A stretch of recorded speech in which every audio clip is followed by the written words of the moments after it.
the PCS homepage now, so hopefully you guys have all got an account and you're all registered. If you haven't, now would probably be a good point to put your hands up and say that's not the case. It's fairly self-explanatory, and once you're on here, we're just going to go on the homepage and we're going to search for the notice to basically find the tender, which is now live and active. So just waiting on my machine waking back up again, or the internet connection, one or the other. And hopefully if it works, we should jump into the search facility. Now, we're presented with a normal search. We know the buyer's name is, what is it, if we can spell it right, Forestry Land Scotland. And we know keywords, for example, that we might want to look for is, well, there's a whole pile of ones we could use for, but we know it's a framework, and these things are relatively infrequent. So let's put framework as a search term in there. So we're looking for any Forestry Land Scotland as the buyer and any frameworks that's there. And if we click on this search, we should find that it pops up with a positive return. In fact, there it is right there, the buildings maintenance framework. I think this is the correct one. This is the one we're interested in, and it's highlighting here, 21st of July is the deadline, and it's a contract notice, so it's open and available just now. So if we jump in there, I've obviously rehearsed this a little bit already, guys, because I did look at this yesterday, so hopefully this will work for you as easy as it seems to be working for me. So what we have is on the PCS tender, PCS framework, PCS module, we have details of the opportunity. So you can look across the different tabs here and it tells you exactly what it is, and it maybe reconfirms that it's definitely what you're looking for in terms of the tender opportunity that we're after. I've had a scan through this and it definitely seems to be the right one. It mentions that 60-40 quality price split, indicated 300 million in terms of value, and a 48 month or 4-year framework. So this is definitely looking like it's the one that we're after. And we can have a look through the rest of these tabs. There's very little will be in the rest of them until we actually click on the record your interest. Now, I've obviously done that already, hence why it's appeared here. But for anyone that's following this live just now, you'll need to click record your interest, and then this opportunity will then register on the PCS module, and you'll be able to find it when you log back in again, because it's now sort of tagged as you having an interest in it. And what you'll see here on this opportunity that's pretty important to note is that instead of being able to actually bid and execute and actually respond to the opportunity on the PCS module, you actually see we've got this blue box at the top here, which is highlighting that the opportunity has been let through the PCS tender module. So that's, for those that are aware of it, it's the sister module to PCS. So there's two modules, they're both operated by two different programmer designers, so the two pieces of software are different. The PCS tender one is used typically for higher value contracts. So the fact that it's now pointing us at the PCS tender module is confirmation again that this is actually the right framework. This is a high value framework opportunity that we're being directed at. And the instructions are fairly self-explanatory, basically jumping onto the PCS tender module and basically using the project set code search function, and you're looking for code 29339, which I'm just going to take a copy of that just now, and it's under all the ITTs open to suppliers. So with that said, I'm going to now jump into my PCS tender module, and I'm just going to log into that.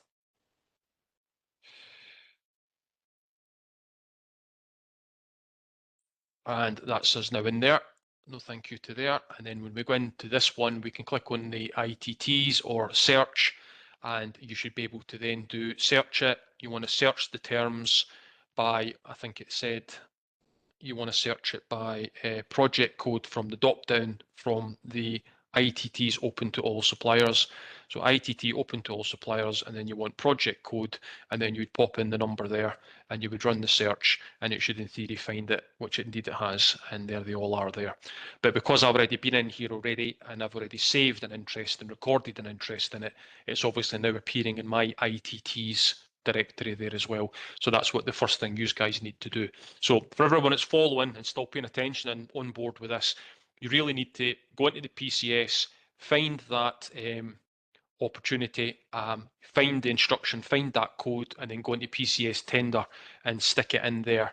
And that allow then record your interest in it. And that now means that you now have access to the materials that you're going to have to use to build the bid if you decide to go for it. So what you will find if I just run the search again, because again, this is slightly messy because I've already registered it, so I've got a slightly different screen because I've already clicked on my interest in it. So that was under the project code.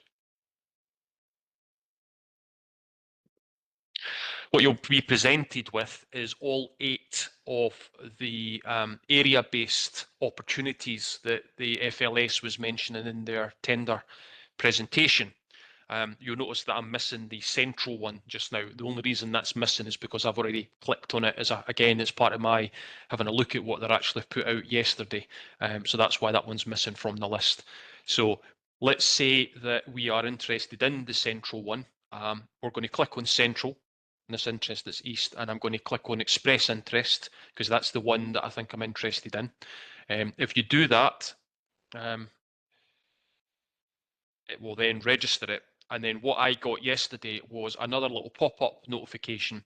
And that pop-up notification says that because you are interested in tendering one of those 8 locations, you have to fill in the master ITT document as well.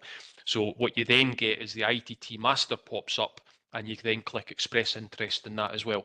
And I apologise, this system, I don't like it. I don't like the PCS tender module. I don't find it particularly user-friendly, and I'm a seasoned veteran in doing this. You guys might be varying different levels of experience on it, so I can only imagine that it's quite a daunting thing to see. It's quite a clunky system. But once you get past that little challenge at the beginning, you should now have access to everything you need. So we're on PCS tender module. We've found the opportunity. We've recorded an interest in it by the area you're interested in. And then it automatically now throws you up the ITT master one that you also need to express an interest in as well. And that gives you both parts, as the FLS was mentioning earlier on. There is the main master part, and then there is the sort of sub area based ones that you need to consider. And just to explain again, the logic behind why there's 2 is that the master one is going to have all your sort of generic company information in it. It's going to have all the sort of non-area specific questions. So it's going to ask everything about you as a tenderer, how you're set up. It's going to ask all about, maybe how you deal with things like fair working practices, all those kind of what we'll call generic questions. That's all going to be inside that master ITT. And then the area-based ones, those are going to be very specific to the areas. So the questions you're going to get there are going to be specific on the area you're going to be working in, I would assume. So hopefully everyone's following so far. This is the trickiest bit, I have to say, is being able to get to this point. But once you're at this point, then hopefully now you will be able to access all the information you need to go with. Now, what I would then recommend doing is starting with the master ITT. So you might be interested in one of the areas. You might be interested in multiple areas. Maybe you need to recheck where those areas are. I would always start with the main document first, which is the master document, and I would jump in there. And if you click on that master one, like you just saw me doing there just now, ITTs, and I'll just go into the master ITT here. You will then see that if you click on buyer attachments, when you log into this, it's interesting. It always defaults to my response. It's really been better if it defaults to buyer attachments. And if you go in there, you will now get all the documents that are for the master ITT that are supplied for your consideration. Now, what I would normally do in this point now is I would mass download these using the mass download button up to the side here, and that just gets them off the portal and it gets them into somewhere where I can work with them. And what I've done, if you can still see my screen, I'm hoping everyone can. If you can't, do shout out. I would create a folder, and I would have that folder wherever it is I'm going to be working on this bid.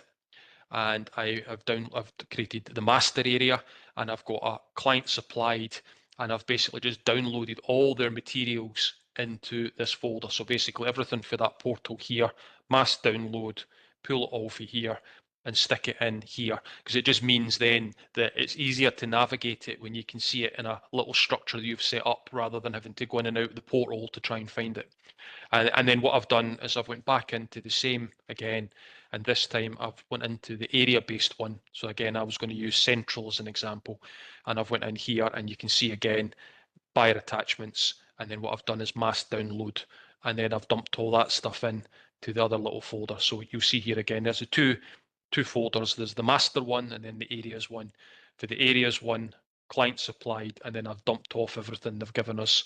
And then in the master one, client supplied, and I've dumped off everything that they've given us. And that then gives us all the materials to hand that we now need to be sort of taking a view on to decide whether we want to submit for this thing. So it's worth pointing out again, the FLS covered this in the presentation earlier, but it is a framework. So the participation on this doesn't guarantee work.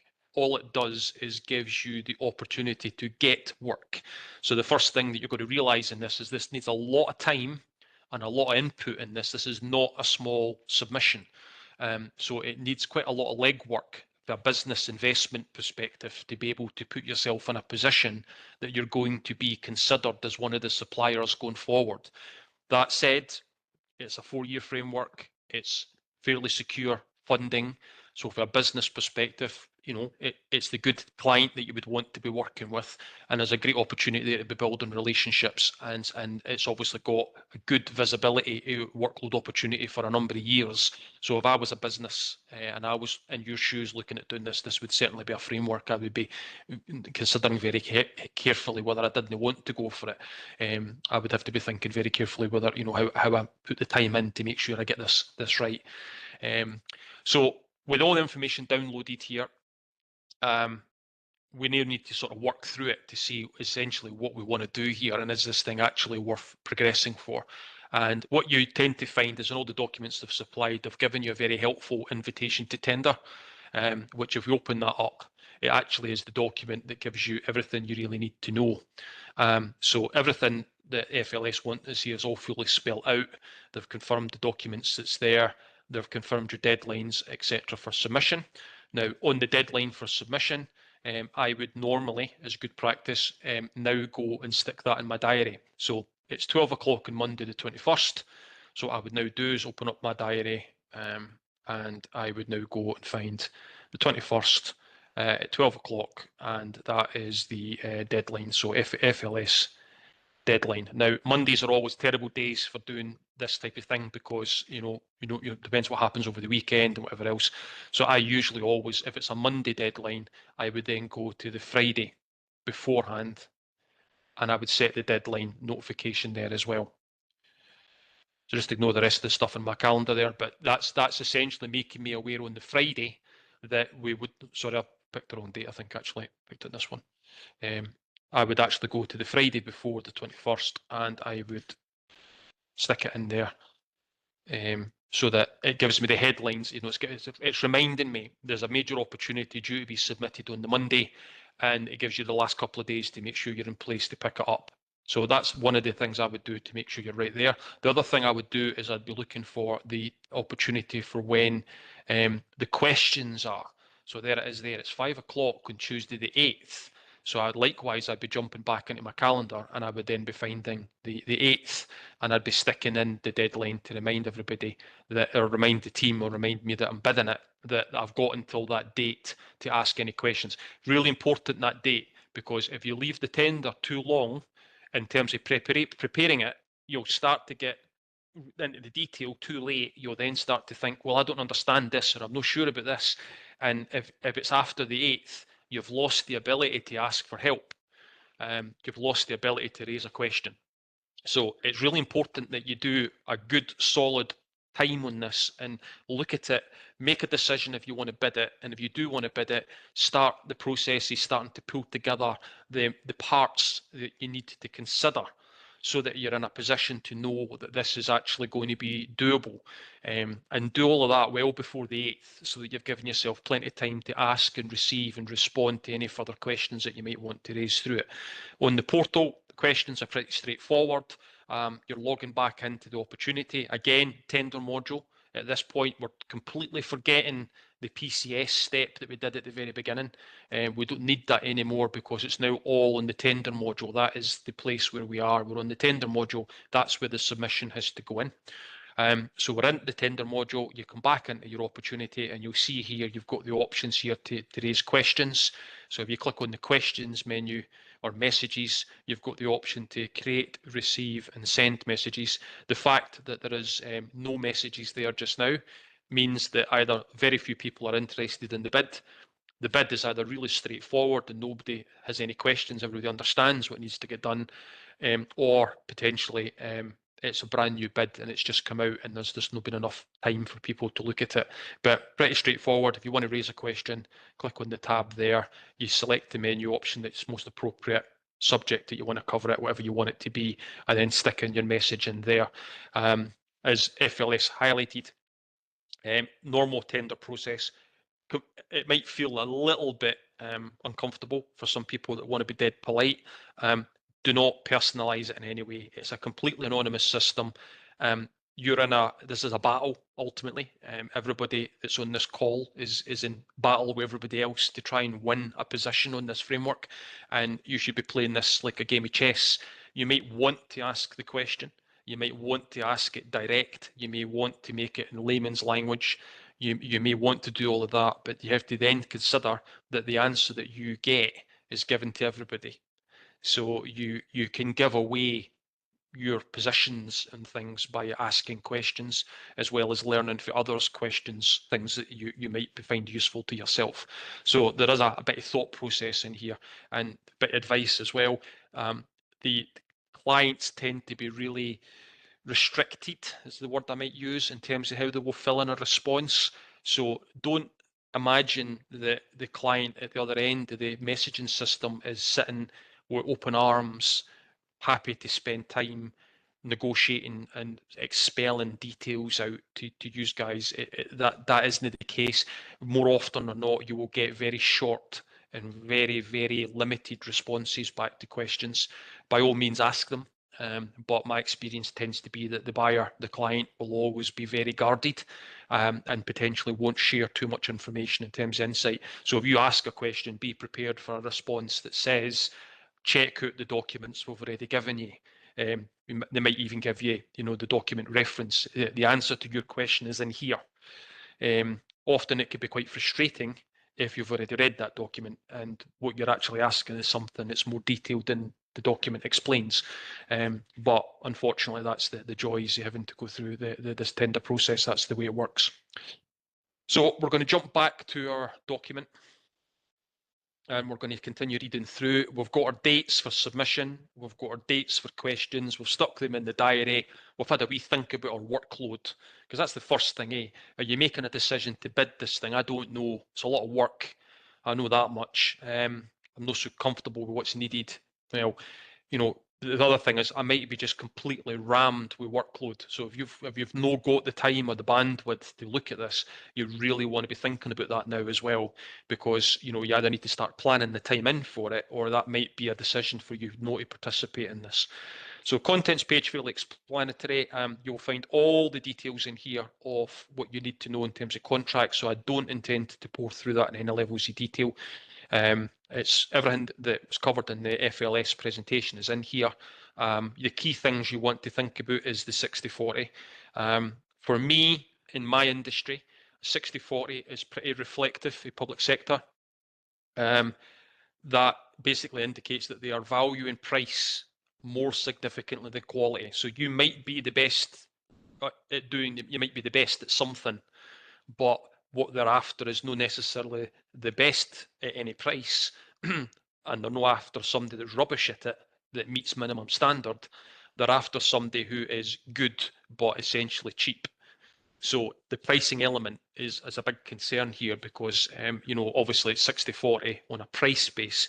It is heavily weighted towards price. So you can write the technical answers questions as well as you want, but ultimately, if your price is going to be really ridiculously high, or your rates are high, and your rates are high, then you might not fare well in this framework because they are looking for competitive rates ultimately, and that's a bidding business decision you would need to make is what level of rates are you willing to wear to have a seat at the table here.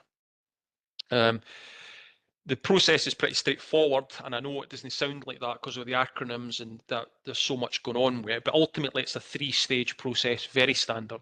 You've got the qualifications envelope, which is the bit that is sort of non-scored. That's the pass-fail. All that's looking for is all your information about you as a business. Have you got any criminal convictions? Have you been naughty? Have you done anything that otherwise public sector wouldn't want to engage with you on? Have you had any criminal court injunctions, all that kind of stuff? It's all that material is in the qualification envelope. And what happens is when that's submitted, they'll screen that, you'll get your pass or fail. And if it's a pass, you move on to the next stage. If it's a fail, you're obviously disqualified out of the bidding process at that point.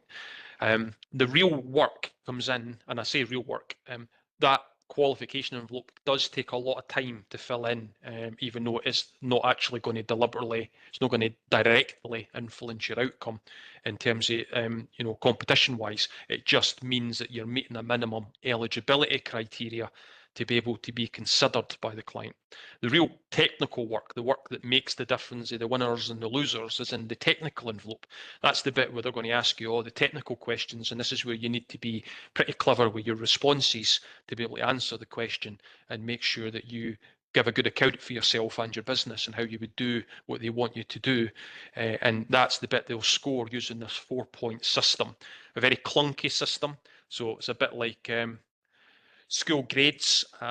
If somebody writes a fantastic response and gets 95% of the marks, that is no different for somebody scraping through and getting 75% of the marks. They still both get a 4 as a score, as an excellent, if that makes sense. So what I'm saying there is it's a clunky scoring system.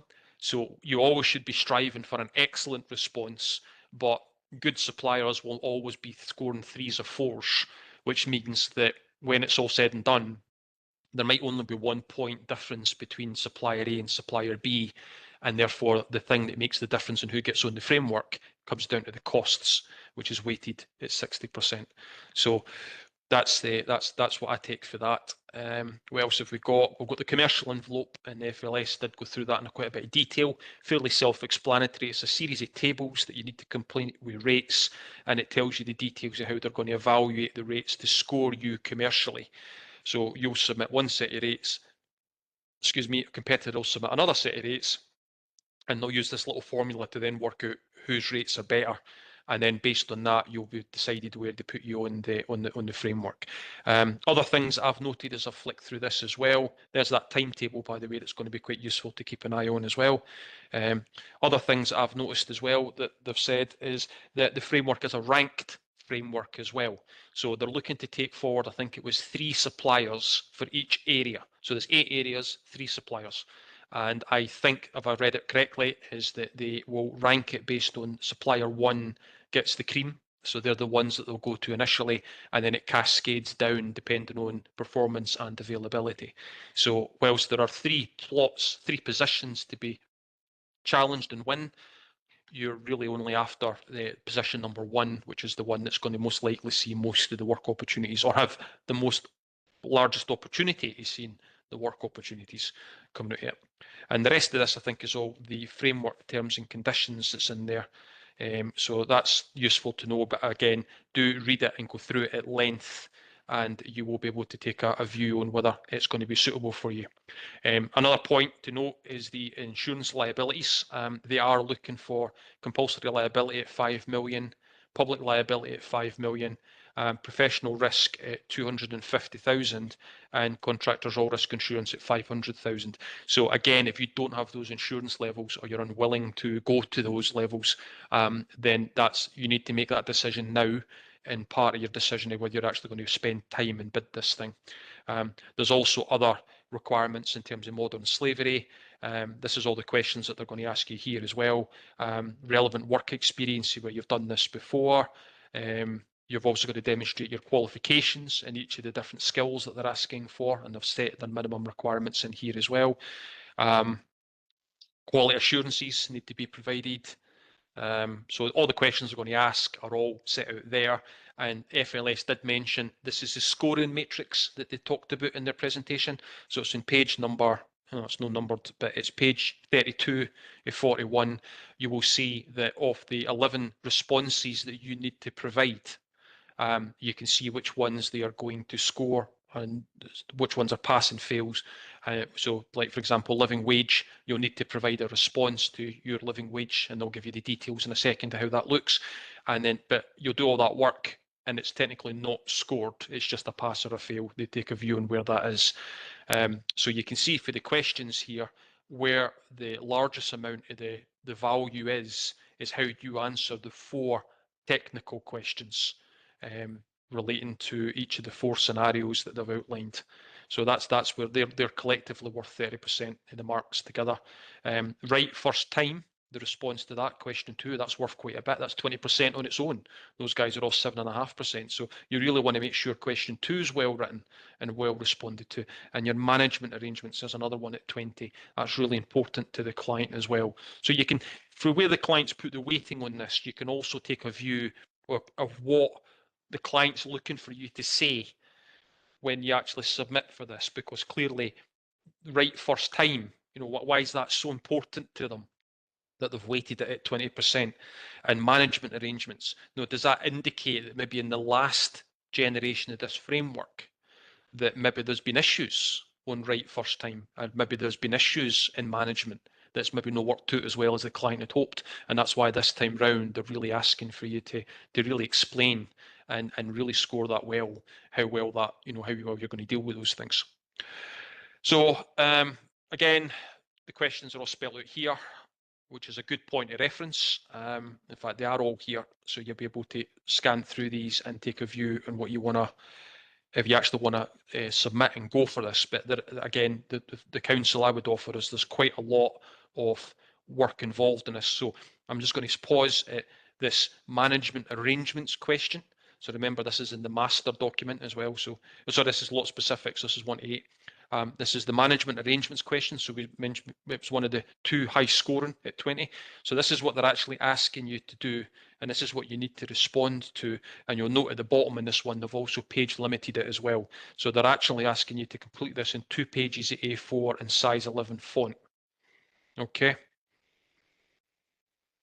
Okay, so that's important that you know that. So, you know, if that's 2 pages A4, you know, the one above it, you know, how many pages is that? You know, that's another 2 pages A4 in that one.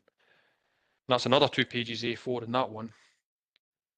There's another 2 pages A4 in that one, and another 5 pages A4 in this guy, 4 pages A4 in this one, 1 page on this one, 1 page on this one.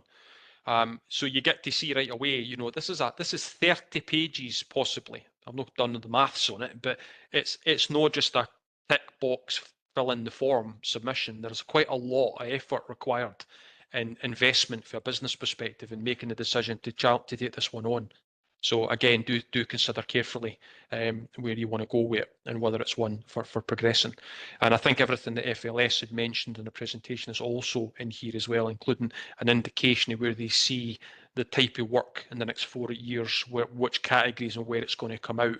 You can see right away there that they're thinking that most of the work is going to be that planned maintenance. So the reactory work, be there within 3 hours thing and be there pretty quickly, but not as urgently as 3 hours. That's worth about 25%. The other 3/4 of the work is going to be planned maintenance. That's stuff that they know is coming up that they're going to ask you to do well in advance, and you can plan to do it. Okay, so that's that document. I need to keep an eye on time and pace in here as well. Price and schedule is in here. So again, if we open that up, there's your tables that you need to complete. Pretty straightforward, this one actually. So for each lot that you're interested in, so if you were dealing with North Highland, lot 1, there's your table that you would need to populate with your rates, and then that's ultimately what then gets uploaded into the system, and that's what they then see. And if you were doing multiple lots, then you need to fill in multiple ones. And I think they said the maximum 4, I think it was, that you have to express an interest in. So I'm not interested in Northeast, but I'm interested in East, so I'd fill this one in. And you take a view on what you're doing with that. They've provided a key individuals document as well to tell you who they are for each of the different lots that's there. And interestingly, Stephen Hudson was on that call just the other now, so he's responsible for a number of the lots. Contractor sensitive information, approved subcontractors, and a table of definitions there as well. There's other documents you'll need to fill in that you need to be very careful. You go through every one of these, but appendices for signature, for example, this is essentially what they call question 11. It's the bit that goes right at the end, and there's a whole pile of certificates that you need to also make sure are signed as well. So it's not just questions that you need to formulate an answer to, or cost model that you need to put rates against. There are also things you need to read and sign and save and be prepared to stick that in the system as well. And so coming back to the way I would pick this up is when I've got my master document, I create another folder. You may have saw this when I was setting this up earlier. I would have an offer and invoice folder. And what I do is I decant everything I know I need to fill in into this area as I'm going through it, right? So, for example, I knew when I was going through the master document client supplied, let's just open up that invitation to tender document again, right? I know, for example, that there is a management arrangements question that's worth 20% of the marks there.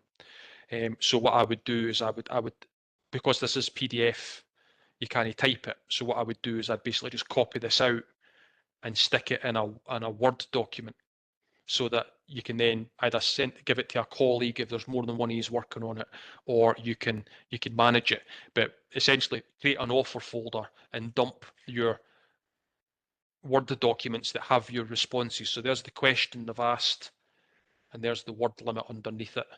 And then I can just write my response in there now, so I could go and write whatever I want to say there, and then save it, and then close it. And at least now I've got a whole pile of Word documents that's here that I can then upload. And one of the ones we were looking at just a second ago, if I go back into the client supplied, they gave us the appendices for signature, for example. So this was one I was mentioning. You need to open that up and you need to put some signatures on this after you've read it. So that's one, for example. Again, you can't do nothing with it. So what I've done with that is dumped that out there and stuck it in here. So this folder for me has got all my responses in it. This is essentially my bid. Once this is populated, I mean, you by all means put the question in there as well. I remember what it was called, management of contract. I don't know if 2.21 was management of contract, whatever one it was. Put the name in the number, and you'll be able to then start filling this in bit by bit. And then that should go all complete. And then again, likewise, you could go away and complete this and get your signatures and all that stuff in there as well. And that's all saved. And at least it just means you've got all that document all sitting there. And the reason why you want to do that, the way I would recommend that you do that, is because when you come back into the portal and it's getting close to the time to upload it, okay, what you would want to be able to do here is when you've actually got your master document that's here, so we click on it, you'll see it defaults to my response, right? And it's asking you to submit a response. So at this point, you would then go into the technical response, and it's asking you then to drop in your answer. So in this instance, I've 2.1.2. This is what they want you to do, drop in a file or browse. Well, I can now just browse to my folder that I had created.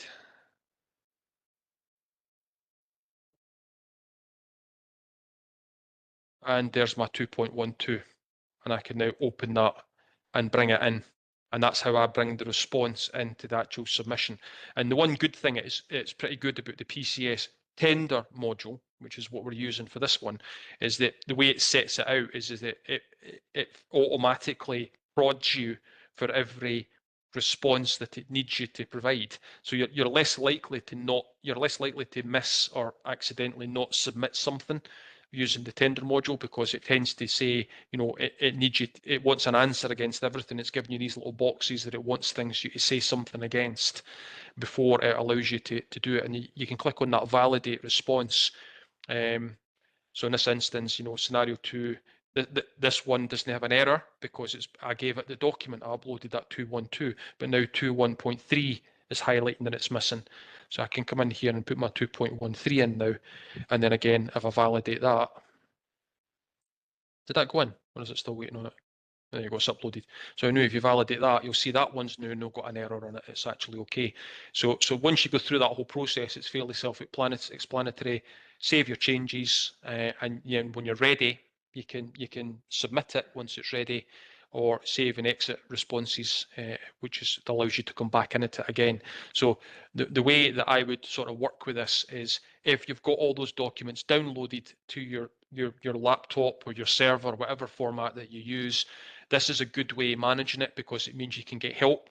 You can maybe give question 2.5.2 to somebody, and they'll go and fill that in for you. And then maybe, you know, so you can break it down so it's not just all drawn in your time. And then once you've got all the responses there and you're happy, you've proofed them, you're happy that they answer the question, it becomes dead easy to upload it, doesn't it? Because you can just, your question number and your description just marries up with the form that it's needing in here, and you can just basically stick them in, and it's pretty straightforward. And that's how you go. That's how you do the submission, and that's how you do your. That's how I would assemble your bid, and that's how I would do your submission. Other things to note is, again, when you're on this main screen here and your response, it also is very helpful. Tells you the items that's missing. So when I was in that technical response, I've obviously uploaded those 2 documents. I've now decided that I made a mistake, they were the wrong ones, or I want to put newer versions in, okay? If I do that and I save that and I come out, you'll now notice that 11's went up to 13. So it also gives you a wee prod telling you how many items are missing. And you'll be looking at that thinking, well, God, look, you've got all those bloody responses to fill in. And now this thing's telling you that I've got 44 missing responses. Yes, that's true. There are a lot to be filled in, but the difference is this is the qualification envelope. And if you remember, the qualification one was very much just the generic stuff. That's your SPD document. It's all the bits about you as a business. So if we dive in there, have a look, you'll see that a lot of this is just requiring things like, have you read the document? Yes, I have. What's your date? Well, I'll put the date in. You know, the date is today's date, 20, was it 24th, the 6th, 2025, or even use that wee thing. There you go.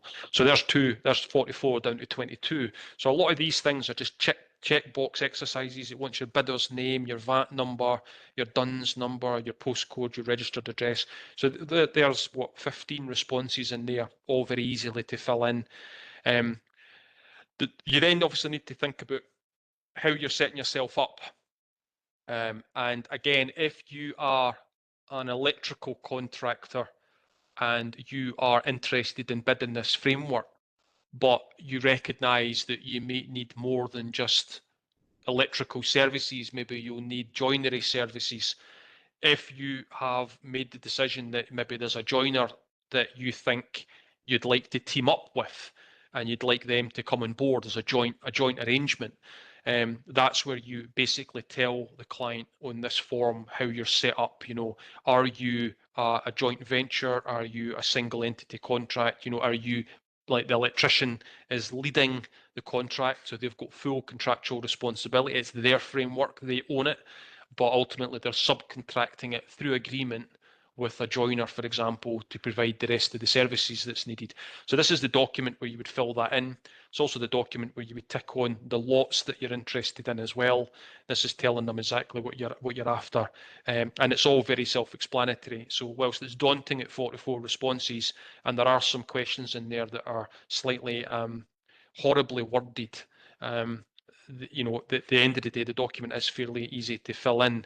And again, I would encourage anybody that was thinking about participating in this framework and in this tender opportunity to probably go through the first draft to filling this in. You don't need to submit it. You can just go through and take a stab at the questions and then save and exit, and you'll feel a huge bit more comfortable by the time you've flitted right through the whole thing and you've seen the 44 responses are down to maybe 40.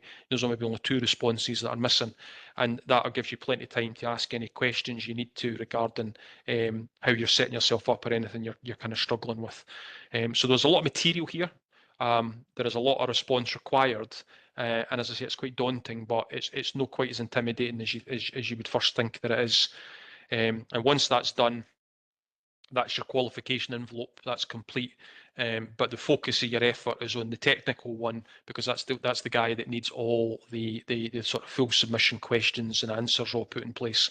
That's where you're going to have to explain who you are and how you're fitted together. And then again, if we just double check that's obviously all for the master ITT, and just in case anybody's super sharp to notice, because you've maybe picked 4 separate lots, you've also got to fill in the lot details as well. So just to be clear, all of this conversation I've had to time to now, that's all been in this master IT document. That's the main one, but you also need to fill in the individuals as well. The good news is the technical ones are super straightforward. There is very little to be required. This is one technical question, which I think you need to put in, and there is the rest of it is the commercials. Yeah, so again, it's not the case that it's duplication, like, oh God, I've just done all those bloody responses on the master, I'm going to do that again on each of the lots. That's not the case. What you've filled in is the common information on the master, and you're filling in the area and rate specific stuff on the individual lots that you've selected that you're interested in. So this, if you're interested, this is where your commercial information is uploaded, is in this bit here. And this is again where you would maybe prepare all of this. I would do all in Excel first, and then I'd bring it into here. So again, if I just showed you, I'll go back into my documents. It's here, client supplied, and did they need to go into the areas one? Client supplied. No, 2 seconds.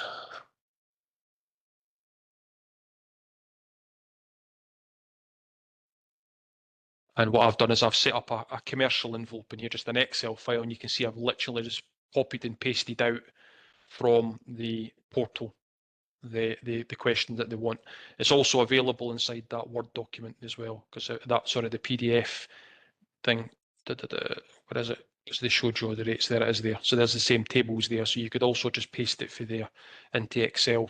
But at least if it's in Excel, you can now muck about with it. Quite easy to set up a formula. 1 times 4 is that, and then you can mess around with it as much as your heart's content. And I've done that for each of the separate, not all of them, but I've done that for each of the separate rate sheets that you need to fill in for each area. And that should give you everything that you need to be able to make it dead easy to upload it. Because again, if it's on Excel, when it comes time to submit it, you're just clicking on my response, typing in here, and then you're just basically putting in your number that you want to be able to put in. So this one, it says it needs to intend to respond, so that it allows you to do it. And then if you come in here, you should be able to, what is it?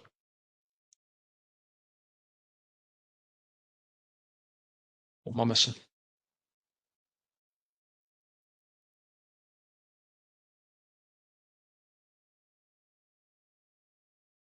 Yeah, so commercial response. Yeah, that's what it is. I need to click the edit tool there so that you can tick it in.